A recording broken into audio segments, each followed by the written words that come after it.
Shalom, Assalamualaikum warahmatullahi wabarakatuh. Om Swastiastu, Namo Buddhaya, salam kebajikan. Salam jumpa bersama saya Basilius Sudarnowerang dalam channel Tania 267. Video-video di dalam channel Tania 267 ini sengaja saya buat untuk membantu para mahasiswa semester terakhir dan mungkin juga untuk teman-teman peneliti pemula yang mengalami kesulitan dalam merancang dan menyusun proposal penelitian dan juga menyusun laporan penelitian itu sendiri. Sesuai dengan bidang gelutan saya, yaitu bidang pendidikan dan sosial, maka video-video di dalam channel Tania 267 ini lebih berisikan kiat-kiat untuk merancang proposal dan laporan penelitian di bidang pendidikan dan bidang-bidang sosial lainnya. Seorang teman saya pernah berkata seperti ini, siapa bilang penelitian itu sulit? Penelitian itu mudah saja kok. Kata-kata teman saya ini tidak hanya menggelitik pikiran saya, tetapi juga menggelitik nurani saya ketika saya menyaksikan begitu banyak mahasiswa yang gagal lulus tepat waktu karena terganjal oleh persyaratan penyusunan tugas akhir atau yang kita kenal sebagai skripsi. Untuk merancang dan memulai sebuah penelitian, kita harus tahu dulu masalahnya apa. Salah satu pertanyaan yang hampir selalu ditanyakan baik oleh pembimbing maupun oleh para penguji ketika ujian tugas akhir atau ujian skripsi adalah, masalahmu apa dalam penelitian ini?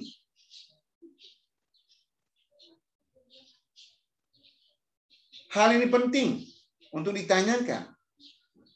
Karena kehadiran atau eksistensi sebuah masalah itu sangat krusial bagi sebuah penelitian. Penelitian apapun dilakukan hendaknya didasari atas masalah real yang dihadapi. Masalah itu apa?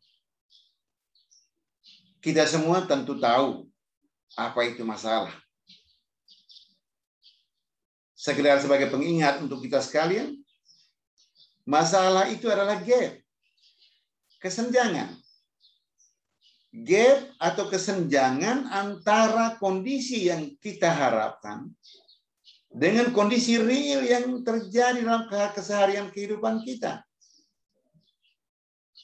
Gap atau kesenjangan antara kondisi yang kita cita-citakan dengan kondisi aktual yang terjadi. Misalnya,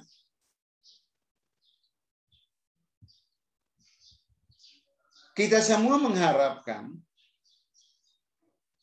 ketersediaan air bersih yang cukup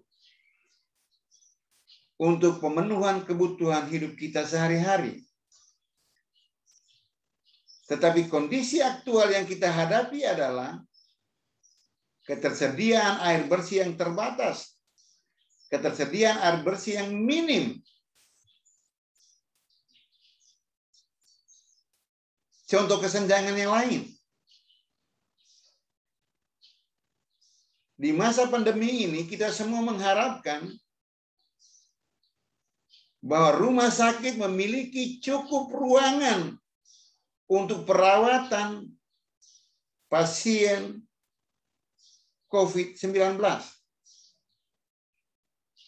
Namun kondisi real yang terjadi dan yang dijumpai adalah rumah sakit tidak memiliki cukup ruang untuk merawat para penderita COVID-19.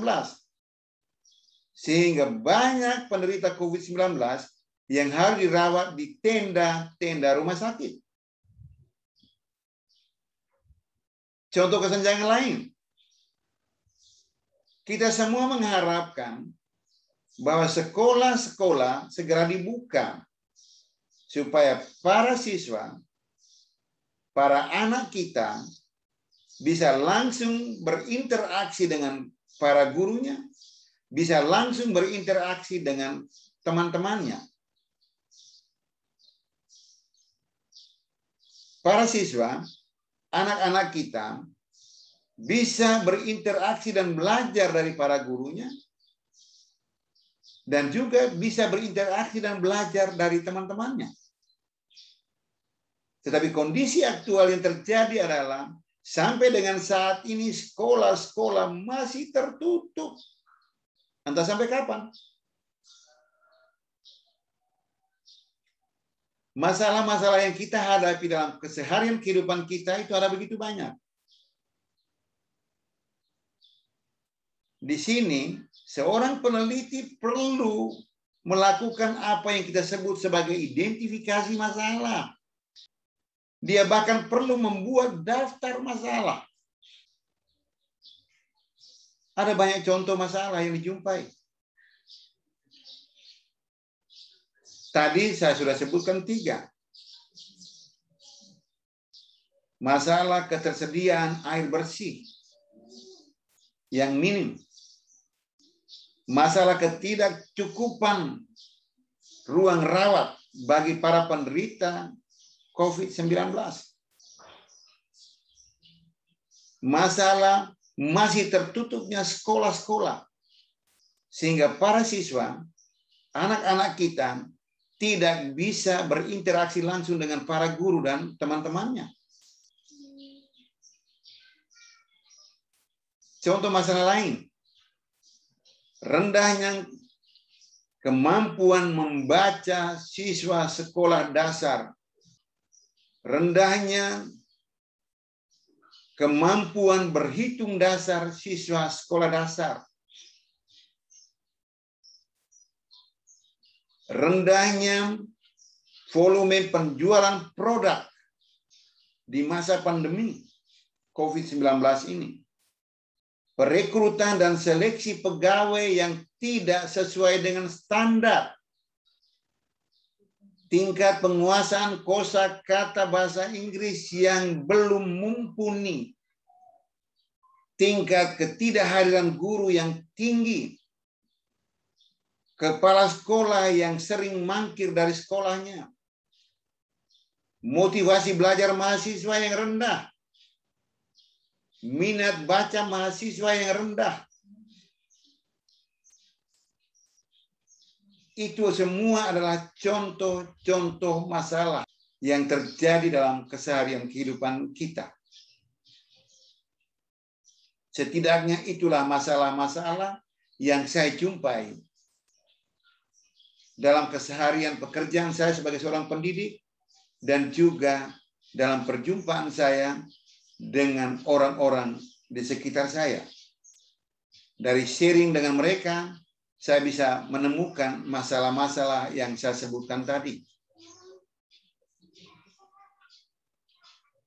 Masalah-masalah yang kita jumpai, yang kita buatkan daftarnya ini, kemudian kita urutkan berdasarkan prioritas, berdasarkan tingkat urgensinya.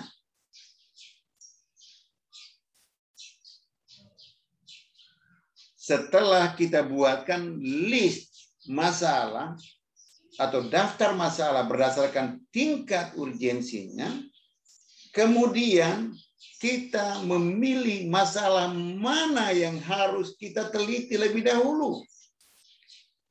Masalah mana yang harus dikaji terlebih dahulu.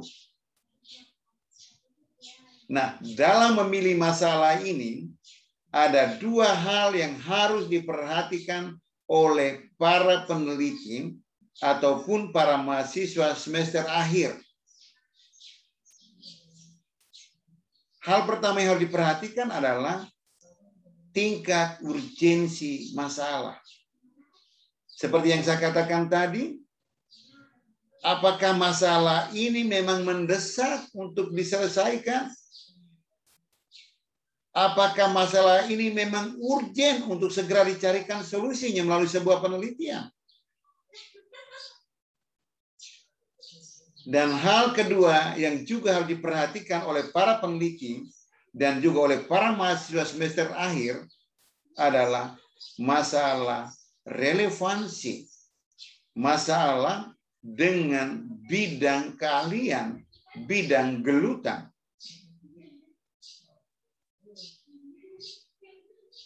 Relevansi masalah dengan bidang gelutan itu sangat krusial.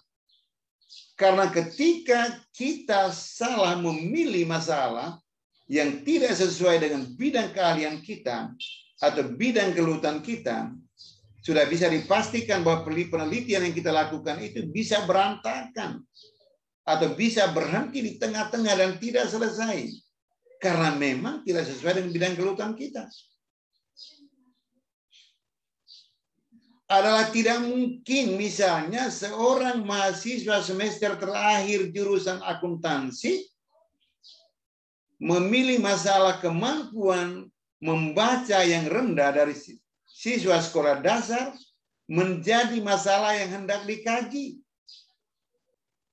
Juga sangat tidak mungkin misalnya seorang mahasiswa jurusan pendidikan guru sekolah dasar memilih masalah rendahnya volume penjualan produk untuk dia kaji. Ini sangat tidak mungkin. Karena tidak sesuai dengan bidang gelutan, bidang keahlian dari mahasiswa yang bersangkutan. Rendahnya kemampuan membaca, rendahnya kemampuan berhitung dasar siswa sekolah dasar adalah bidang gelutan dari para guru atau calon guru sekolah dasar. Rendahnya volume penjualan produk adalah bidang gelutannya mahasiswa jurusan manajemen pemasaran. Di sini para peneliti dan juga mahasiswa semester terakhir perlu berhati-hati dalam memilih masalah yang akan dijadikan sebagai dasar penelitiannya. Langkah selanjutnya adalah setelah kita memilih masalah, kita tetapkan judul penelitian kita. Khusus untuk judul penelitian kita, akan kita bahas dalam video selanjutnya. Terima kasih. Salam.